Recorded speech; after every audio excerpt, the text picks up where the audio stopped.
राम राम मित्रांनो, आज आपण आलोय खडकओझर मध्ये. तर खडकओझर मध्ये आज टोमॅटोच्या प्लॉट वरती आलेलो आहे.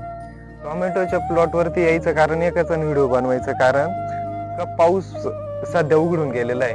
तर बऱ्याचशा प्लॉटांमध्ये एकच समस्या निर्माण झालेली आहे. प्रत्येक जण किरकोळ जण सोडले तर प्रत्येक जण पाणी कमी देऊ राहिलं. 4-4, 5-5 तास मिरची असू नाही तर टोमॅटो असू पाणी द्यायचं काम करा. पाणी सध्या कमी होऊ राहिलं. त्याच्यानंतर गॅरवा पण येऊ राहिलं. तर गॅरव्यासाठी Z78 सिविक सारखे जे औषध आहेत ते जरी मारले तरी गॅरवा जागेवर थांबून जाणार आहे.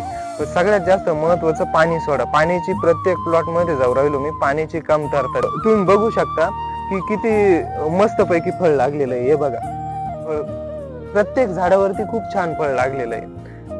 तर ह्या प्लॉटला आपण भूमिगोल्ड सोडलेलं आहे. तर 2 मिनिटं आपण यांच्याशीच बोलून घेऊ. आपलं नाव? संपत पगार. भूमिगोल्ड सोडल्यानंतर बरंच आपल्याला रिझल्ट आला.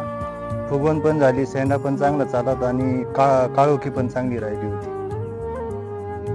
तर मित्रांनो, भूमिगोल्डचे छानपैकी रिझल्ट आलेले आहे. त्याच्यानंतर दुसरं महत्वाचं, पाणी चांगल्यापैकी सोडत चला. प्रत्येकाच्या प्लॉटला पाण्याची अडचण येते आणि गॅरवा येऊ राहिला. तर गॅरव्याचे आणि पाण्याचं नियोजन परफेक्ट मध्ये करा. काहीच अडचण नाही. यावर्षी मार्केट चांगल्यापैकी राहणार आहे, त्याच्यामुळे काळजी करायची काही कारण नाही. रामकृष्ण.